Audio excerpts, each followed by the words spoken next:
supposed to be my senior project, and each day I basically was like, oh, I'll just do this tomorrow, and then that kept going until last week, where I realized that shit, I have a week left, and I have no material, so here I am. And what I did to prepare ritualistically every night was cry myself to sleep.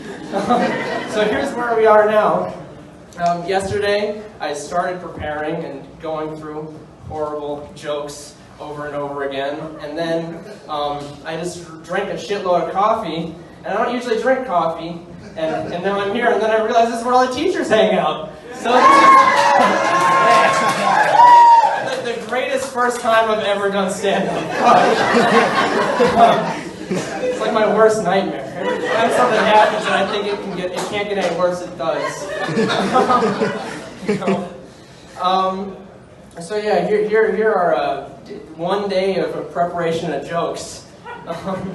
I complain a lot. I don't know if you guys noticed with that whole intro part.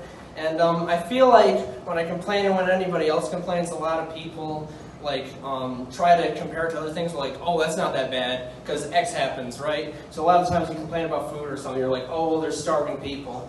Well, that is correct. However, everything's in perspective, as said before, and really, compared to being a child soldier, is starving to death really that bad? You know, I mean, it can escalate and escalate and escalate and keep going. You know, you can keep poor little starving child in Africa. I'm sorry, you don't have to walk shoeless through a jungle 30 miles for some naked warlord and his blood diamonds, you know? And it keeps getting worse and worse.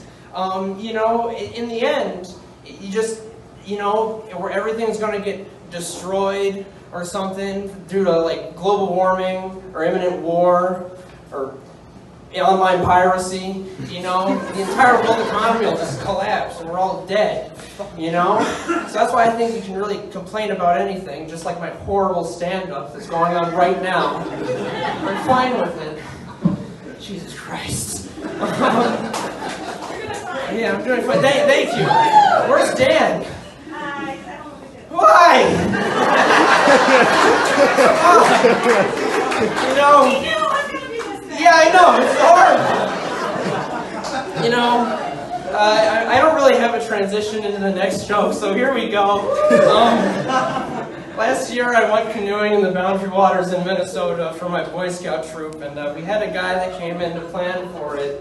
And he was you know, supposed to be super Boy Scout, way into it, super motivated. He's done it before, he told us, and he does all this stuff, and we get there, and we put the boats in the water, and immediately he's like, I hate canoeing! He was the one that planned it and got us here, and now we're supposed to be out on the fucking lake for a week, and this is what he tells me now? And this complaining kept going on. We were lost, me and my friend got way ahead, and we thought we were somewhere completely different, and all the adults got really pissed at us. So we parked on an island, and he got off the boat, he dropped his camera in the water, and then he freaked the fuck out, and he slammed his glasses against the ground, and he's like, fuck! And then his kid picks up the camera, and it was fine. He just shattered his glasses for no fucking reason, right? And this continues. Another time we were supposed to portage the canoes, which is you pick them up and you put them on your shoulders and you walk 2 miles. And he gets up, he trips into the water, and then he goes, fuck, fuck, fuck, fuck, flipping heck! As though the 7th time you say fuck, and you censor it, it negates all the other times. You know, and it's just ridiculous. Another time, he went to go fishing with his, as he said, his antique rod that was from 1990 and was passed down from Walmart employee to Walmart employee, eventually to him. And he went, and I was just laying down on a rock, and I just hear from the woods, God damn it! As he walks back, and he has a snapped rod in half, and he just throws it on the ground. And I guess it just got snagged, and he yanked it, and it just snapped. With his excellent wisdom, you know, from the rod he got from the great Bass Pro Shop pyramid. The last thing I remember, I saved him and his kid. They were drowning. It was the 3rd day, and we just portaged the canoes, and there was a storm coming in, and so we decided to we decided to go to shelter because we didn't want to be in the middle of the lake when there's a thunderstorm, because that's bad.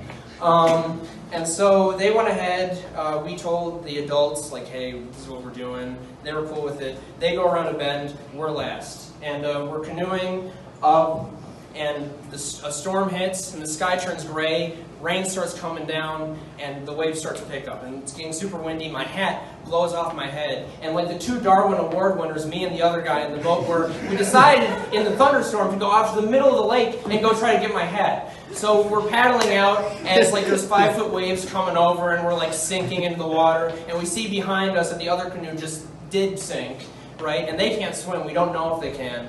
And so we head back to shore, mainly because they are disposable, but they had our food, so we needed the boat.